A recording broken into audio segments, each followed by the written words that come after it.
En 1971, una torta en la central de abastos del Distrito Federal costaba 2 pesos con 50 centavos. No era cualquier torta.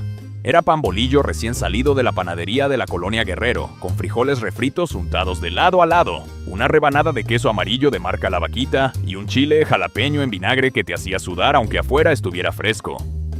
Eso era el desayuno, el almuerzo y a veces la cena de miles de familias que no llegaban a fin de quincena. Esta lista tiene 12 de esas tortas. La número 8 era lo que se comía en las vecindades de Tepito cuando no había ni frijoles. La número 11 la hacían con un ingrediente que hoy los restaurantes de la Roma Norte ponen en carta a 180 pesos. La número 4 era el almuerzo de los peones de la construcción en todo el país y nadie le pone su nombre en ningún lado. Estas tortas no salieron en ningún libro de cocina, nunca estuvieron en ningún menú de restaurante, pero alimentaron a México de una punta a la otra durante décadas enteras. Si todavía no estás suscrito a este canal, este es el momento porque lo que sigue te va a remover algo que creías olvidado. La primera de esta lista es la torta de frijoles con manteca.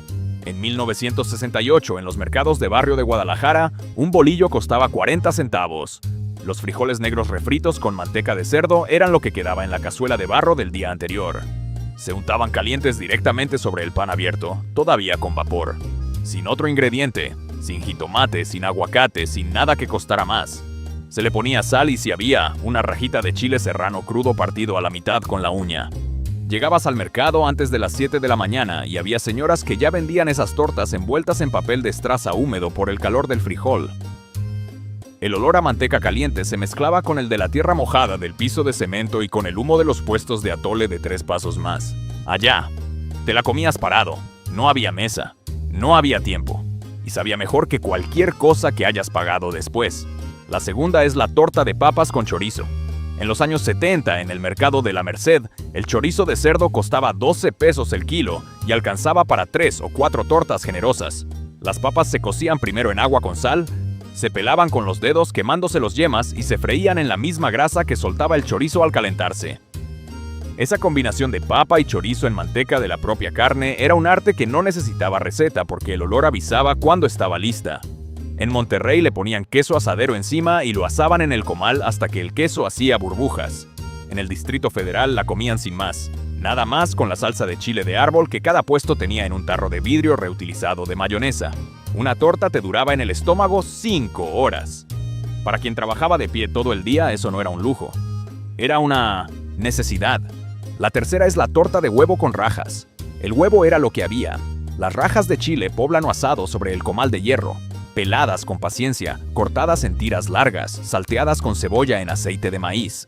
En 1976 en Puebla, una docena de huevos costaba 8 pesos en el mercado El Alto. Con 2 huevos y 2 chiles alcanzaba para una torta grande que partían a la mitad y le daban un pedazo a cada chamaco antes de que saliera a la escuela. El chile poblano asado en comal llena la cocina de un humo verde y dulce que se te pega en la ropa y en el pelo.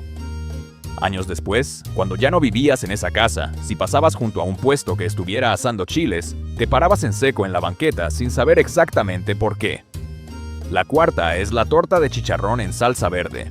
Esta era la torta de los peones, la de los albañiles, la del obrero que salía a las 6 de la mañana con la herramienta al hombro. En 1974 el chicharrón de cerdo costaba 14 pesos kilo en la carnicería de cualquier barrio popular de la Ciudad de México. La salsa verde se hacía con tomates de milpa hervidos, chile serrano, ajo y cilantro, molida en molcajete o en la licuadora que hacía un ruido de motor descompuesto. El chicharrón se ponía en la salsa 5 minutos antes de armar la torta para que absorbiera el caldo verde y se suavizara sin deshacerse completamente. Esa textura entre crujiente y esponjosa, impregnada de la acidez del tomate y el picor del serrano, es algo que ningún cocinero de autor ha podido reproducir en un restaurante porque para reproducirla necesitas no tener más que eso. La austeridad es el ingrediente. La quinta es la torta de frijoles con nopales. En los estados del centro, Hidalgo, Tlaxcala, Querétaro, los nopales crecían en el traspatio de cada casa sin que nadie los sembrara. En 1972, un kilo de frijoles bayos costaba 3 pesos con 20 centavos en el mercado de Pachuca. Los nopales se cortaban temprano, se raspaban con el cuchillo viejo que siempre estaba junto al fogón, se picaban en cuadritos y se cocían con un trozo de cebolla y tequesquite para quitar la baba. La combinación de frijol bayo cremoso con nopal cocido sobre bolillo era una proteína completa que ningún nutriólogo de hoy podría mejorar aunque lo intentara. En esa torta estaban el campo y el mercado y la cocina y el traspatio todos juntos. Era México entero entre dos mitades de pan. Aquí es donde hay que detenerse un momento. Hay algo que la industria alimentaria no quiere que notes mientras ves esta lista. Cada una de estas tortas está hecha con ingredientes que no tienen marca registrada. El frijol no tiene logo. El nopal no tiene campaña de publicidad. El chicharrón de la carnicería de barrio no tiene vocero famoso. No existe manera de construir lealtad de marca alrededor de un chile serrano o de un trozo de chorizo que compras al peso en el mercado. Por eso estas tortas nunca aparecieron en comerciales de televisión. Por eso nunca las mencionó ningún programa de cocina en Canal 11 ni en Canal 13. Los alimentos que de verdad sostienen a la gente son exactamente los alimentos con los que nadie puede hacer negocio a gran escala.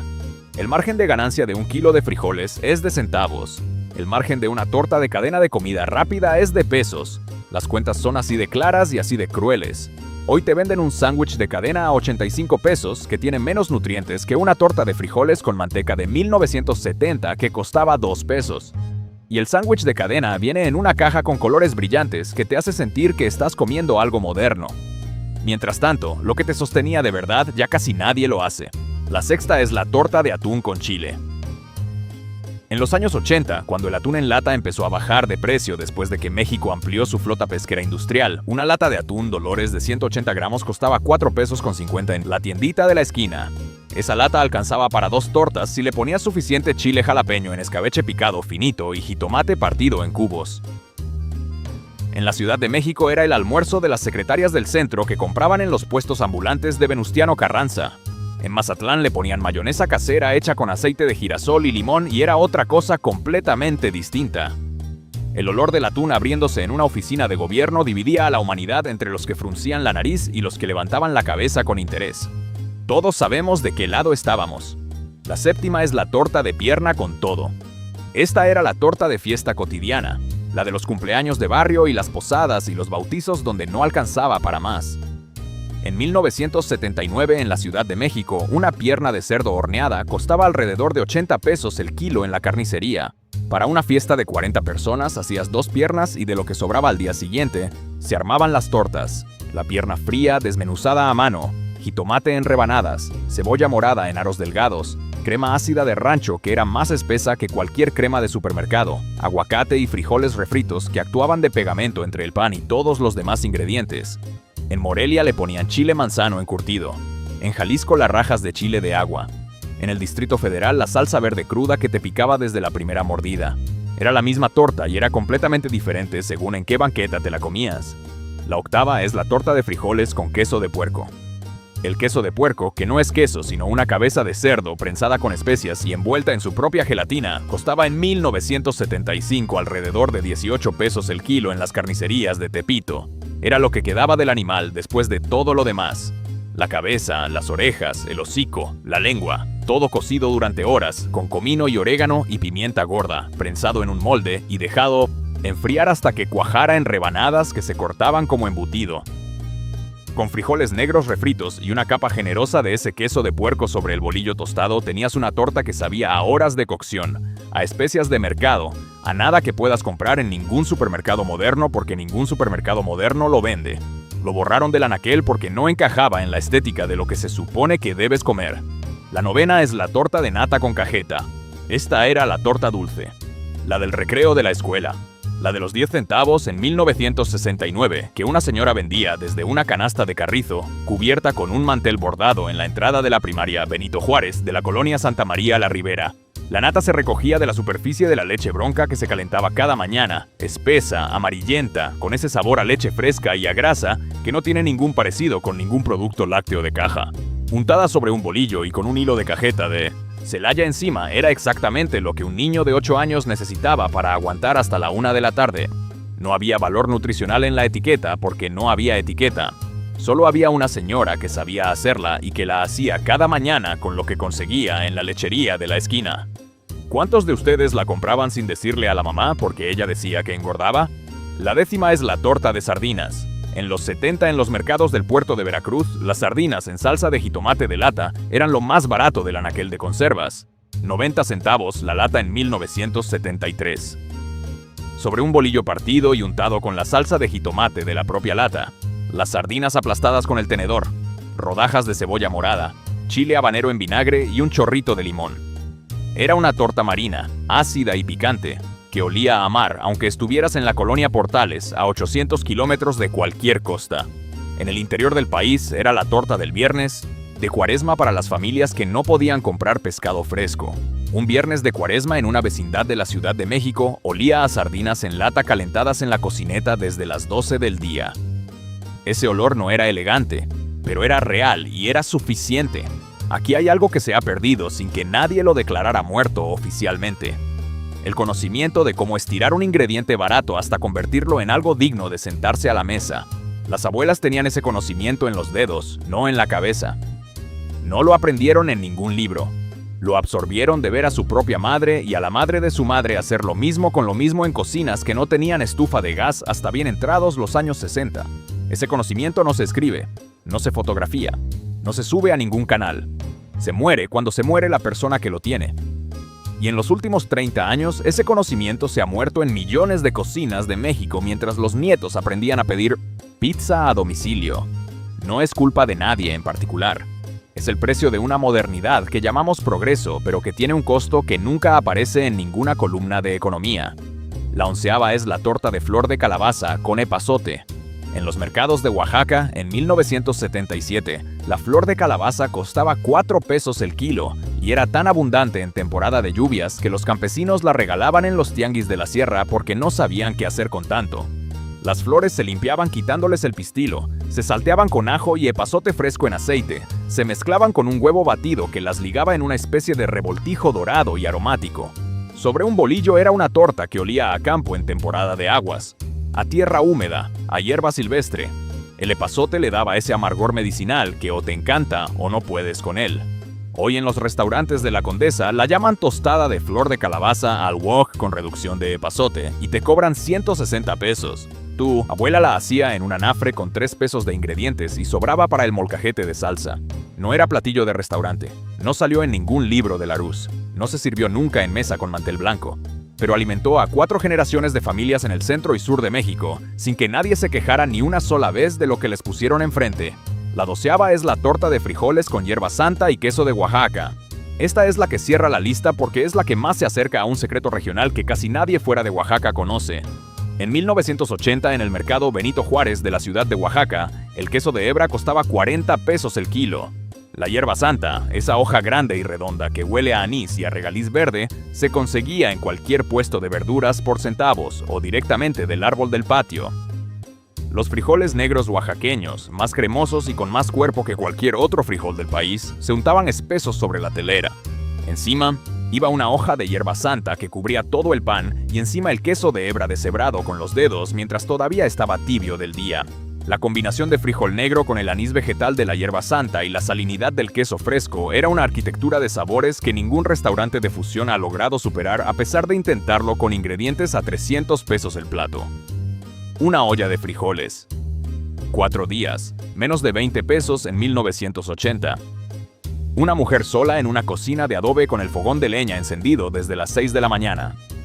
Sin recetario, sin medidas, sin nada más que lo que siempre se había hecho en esa cocina desde que ella recordaba. Estas tortas tienen algo en común que no está en los ingredientes. Todas nacieron de la limitación, ninguna nació de la abundancia. Cuando tienes mucho puedes equivocarte, puedes desperdiciar, puedes empezar de nuevo. Cuando tienes poco, la primera vez tiene que funcionar. Esa presión es la que produjo la sabiduría culinaria más sólida que existe en cualquier cultura del mundo. La cocina pobre no es la cocina de los que no saben, es la cocina de los que no pueden darse el lujo de no saber. Y México lo sabe mejor que casi ningún otro país en el mundo porque tuvo que aprenderlo por necesidad durante generaciones enteras. Lo que los chefs de autor llaman ahora cocina de aprovechamiento, las abuelas mexicanas lo llamaban simplemente cocinar. Era martes, había frijoles, había pan, había chile, había que comer, y se comía.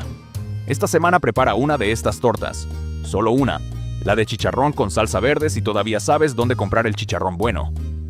La de frijoles con hierba santa si vives en el sur o si tienes suerte y encuentras la hierba en algún mercado grande. La de papas con chorizo si tienes una hora libre un domingo en la mañana. Hazla en serio. Tuesta el pan en el comal. Calienta los frijoles en la cazuela, no en el microondas. Siéntate a la mesa con un plato de verdad, no frente a la pantalla, no en el sillón. Y si tienes a alguien con quien sentarte, mejor todavía. Si no tienes a nadie, siéntate igual. Pon un plato, un vaso, una servilleta. Come despacio. Quiero saber cuál de estas tortas comías de chamaco. Quiero saber si tu abuela tenía una versión diferente de alguna de estas, si le ponía un ingrediente que aquí no mencioné, si la llamaba con un nombre distinto según el estado donde creciste. Quiero saber si alguien más sigue haciéndola exactamente igual a como la hacía ella. Con los mismos chiles, con el mismo pan, con el mismo orden de ingredientes porque así se hacía y punto. Cuéntamelo en los comentarios porque los leo todos. Porque estas tortas nunca fueron solo cuestión de gastar poco. Fueron la prueba de que la dignidad no necesita precio de etiqueta. Fueron la demostración de que con frijoles, pan y un chile que pique bien, una madre mexicana podía hacer que sus hijos se levantaran de la mesa sin hambre y sin sentir que les faltaba algo. Eso no lo enseña ninguna escuela de cocina. Eso se aprende viendo. Y lo que no alcanzamos a ver antes de que se fuera, lo guardamos en el olor que nos detuvo en la banqueta un día cualquiera frente a un puesto de mercado y nos dejó parados sin poder explicar exactamente qué fue lo que nos pegó. 12 tortas de pobres que los abuelos comían para sobrevivir y nadie recuerda. 12 tortas olvidadas de pobres que alimentaron a México y nadie cuenta.